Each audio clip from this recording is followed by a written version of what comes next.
بندہ تھا، اس نے دکان کھولی اور اس نے دکان کے اندر نا چیزیں بیچتا تھا، تو وہ اس کا نا کاروبار اس طرح نہیں چل رہا تھا جس طرح اس کو امید تھی. تو ایک بزرگ تھے نیک، ان کے پاس وہ چلا گیا دعا کے لیے. اس نے کہا حضور میرے لیے دعا کریں، اس طرح میری دکان ہے. تو وہ باتیں بہت کم کرتے تھے. انہوں نے اس کو سمپلی یہ کہا کہ تم نا ایمانداری کے ساتھ ناپا تولا کرو، بس یہ کہا کہ وہ چپ کر گئے. وہ بڑا اس کے بندے کے دل پر اس بات کا اثر ہوا. گھر آیا، دکان پہ گیا تو جو ناپنے تولنے والا ترازو تھا نا، وہ اس نے اٹھا کے دکان کے باہر رکھ دی.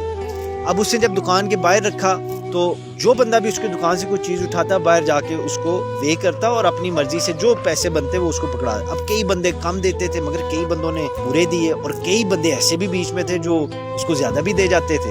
تو بہرحال کرتے کرتے نا اس کا بزنس بہت آگے چلا گیا، بڑا کامیاب ہو گیا. اتنا کامیاب ہوا کہ اب ویسے تو آپ نے دیکھا نا ترازو کے اوپر ایک طرف پتھر رکھے جاتے ہیں، اس نے وہ سونے کے پتھر بنوائے. اتنا اس کا کاروبار کامیاب ہو گیا، وہ سونے کے پتھر اس نے پتھر جو تھے باہر رکھوا دیے، ویئنگ سٹونز، کہ لوگ آئیں اور اس سے اپنا وہ کریں. ایک دن اس کے دل میں خیال آیا کہ جن کی دعا کا صدقہ، ان کی نصیحت کا صدقہ اتنا میرے پہ کرم ہوا ہے، میں چل کے ان کو اپنا حال سناتا ہوں. وہ ان کے پاس گیا، بزرگوں کے پاس. اس نے جا کے سونے کے پتھر جو تھے ان کو پیش کیے. اس نے کہا حضور یہ دیکھیں، آپ کی دعا سے، آپ کی نصیحت میں میں نے عمل کیا تو اللہ کا کتنا کرم اور فضل ہوا. آپ نے کچھ نہ فرمایا اور آخر میں صرف ایک بات کہی. آپ نے کہا کہ ان پتھروں کو جا کر یہ جو سونے کے پتھر ہیں پھینک دو.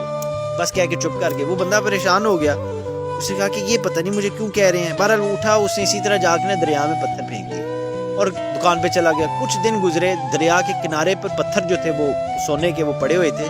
چند مسافر گزرے، انہوں نے دیکھا، وہ سونے کے پتھروں کو اٹھایا تو دیکھا تو اس دکاندار کی مہر لگی ہوئی تھی. اس سمے وہ دکاندار بھی بڑا مشہور تھا. انہوں نے کہا کہ جی یہ اسی کے پاس ہے، تو اسی کے پتھر ہیں، شاید گم گئے ہوں گے، اس کو دیتے ہیں. اس کے پاس جب گئے اس کو دیے، وہ پریشان ہو گیا. اس نے کہا کہ مجھے تو انہوں نے کہا تھا پھینک دو، تو یہ تو واپس آ گئے ہیں. تو پریشانی کی حالت میں ان کے پاس گئے. اس نے کہا حضرت آپ نے کہا تھا پھینک دو، میں نے پھینک دیے، یہ خود ہی واپس آ گئے.